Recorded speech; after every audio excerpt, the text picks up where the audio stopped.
Alright, it's August 4th, 2015. Let's check out what's going on in the Vorshlag shop this week. Alright, this week we're talking about the 69 Camaro.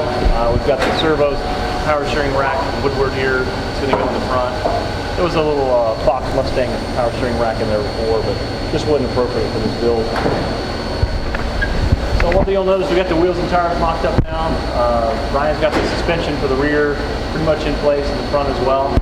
And so they cut some of the structure away that was holding the chassis on, just to make room for the 19 by 13 wheels, 345 Hoosiers on the back, 315 in the front. So you can see this, the columns in place. This is the one the customer brought us. So the old chassis that it came in with is gone. We've got an all new frame built, front to back, including the front subframe. So this is essentially a two-frame car. There's very little of the outer shell left. You can see some of the skin, some of the inner structure for like around the doors, and everything else is just skin and attached to the cage. The cage and the frame will be the main structure of the car. Yeah. You see here we've got a false floor in place. This for the driver's feet. We'll mount the tilted pedal assembly down here. Be a full mount design. Most of the floor will be underneath this square tubing. It'll be a flat bottom car, all aluminum panels. You see the transmission crossover. Really low ground clearance this car, so we've made the exhaust run up through the tunnel. And the bottom will probably the bottom of the frame. The exhaust will all be in here. So this is a LaJoy seat. Probably see more in NASCAR than road racing, but it's a nice seat. And that's what he wanted to use. We mocked it up with two different seats he brought. And that's the one we went with. The shifter, the driving position's moved way, way back, about 2 feet. It's basically sitting in the back seat. And so the steering column's extended back. The shifter is remote mounted, up close to the wheel, like in a proper race car, and close enough to the driver. The dual 3-inch exhaust for this motor will be run down this side of the tunnel. It'll all fit up inside the tunnel here. It's going to have some Coast Fab rebuildable mufflers down back. The dry sump tank is mounted up front close to the engine, which is the way engine builders like them. A lot of the structure, the roof, the inner structure of the car was removed to get more room for the roll cage so that the driver is further away from all the tubes. These tubes before would be inside the driver's head. The door bars before would be about 8 inches further inboard. Roof bar would be too close, so it's just a more appropriate road race gauge.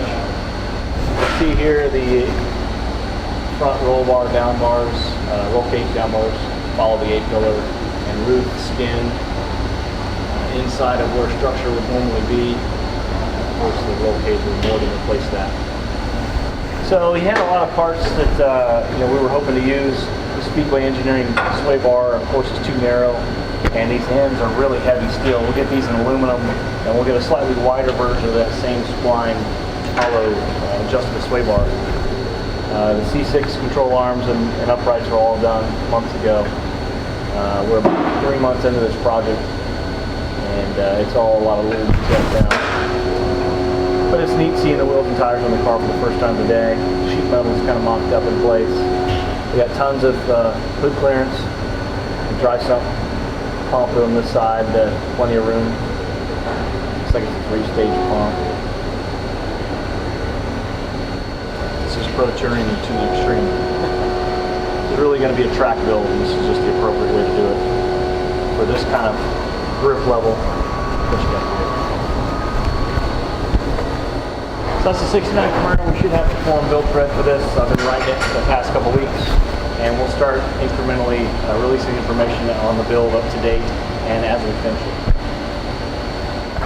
So above me here on the lift is our 2001 330 BMW. I've been trying to get started on this car for about 3 years. We use this chassis to develop our LS1 swap kit, and we still have all the parts for that. And this will be our 2016 race car, at least I hope. We've already started working on it. So our 330 doesn't have a limited slip. It's got the medium case differential. It's kind of expensive to turn into a limited slip center section. So we went ahead and just bought an E46 M3 takeout rear subframe. All the suspension, half shaft, subframe, differential, everything beefed up, brakes. So it's more cost effective than just starting with an M3. So we'll use this. We're taking it apart now, and we're going to blast everything, reinforce the subframe, and have it all powder coated or plated.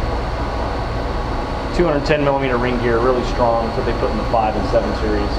And of course, M46 M3 comes with a limited slip. Just a better way to start. It should be fine for the power levels we're looking at on this car, 500-600 wheel horsepower. This is a 2003 Miata. We helped the customer buy, and he's going to use this as a trainer car for him, his wife, and his son. They all have much faster track cars, but it's always good to work on your skills in a momentum car like this. It has pretty low expendables, so you can go do a lot of track days for not much money and not much wear and tear. Miata's a great chassis to start with. They have pretty good handling. This is going to have MCS coilovers, pinky wheels, full roll cage, all the safety gear, and but still be running like a Rival S tire.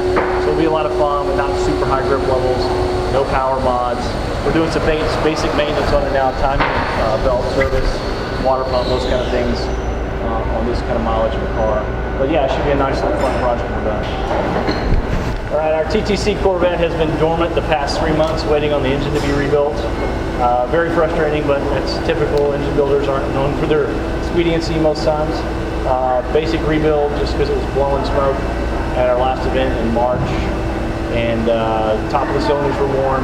But we can go 20 over, which is within the legal rules of the TT letter classes, and it's already almost done. The crank got balanced yesterday.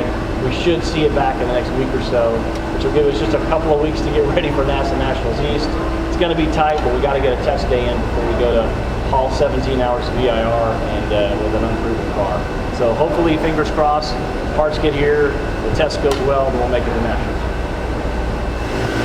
We're in the CNC room. We've been making a lot of OEM string purchase for our camper plates. For the longest time, we've used a factory purchase. We weld a bunch of rings to the machine and do all this. A lot of manual work. Now we are CNCing the purchase from billet aluminum. The machines have to work a little bit harder, but we don't. So it's a better part. The tolerances are tighter. We're making about 4 different versions right now. Mustang and 3 different BMW models. So that should get us caught up on the last of our parts in our back order for camper plates. It's been about 18, 24 months. We've been struggling to keep up with orders. Now we're finally getting caught up. We spent a lot of hours in this room. Finally, almost here, about a week away from being 100% out of back order. This is the final step, making 8 E36 BMW camber plate bearing holders. And it's just putting a chamfer on the outer edge now. These start out as a big steel block. The machine on one side, 2 at a time, held in the vise. And then it goes to this fixture, we'll machine the back side, and that's what it's doing now, 8 at a time. And then we'll go into the CNC lathe, and we'll do the interior bit, and we'll be ready to go later. This is 1 step away from being completely done. The last step in the lathe takes about a minute and a half. So, all right, that's it. August 4th, this week at Vorshlag. Thanks for tuning in.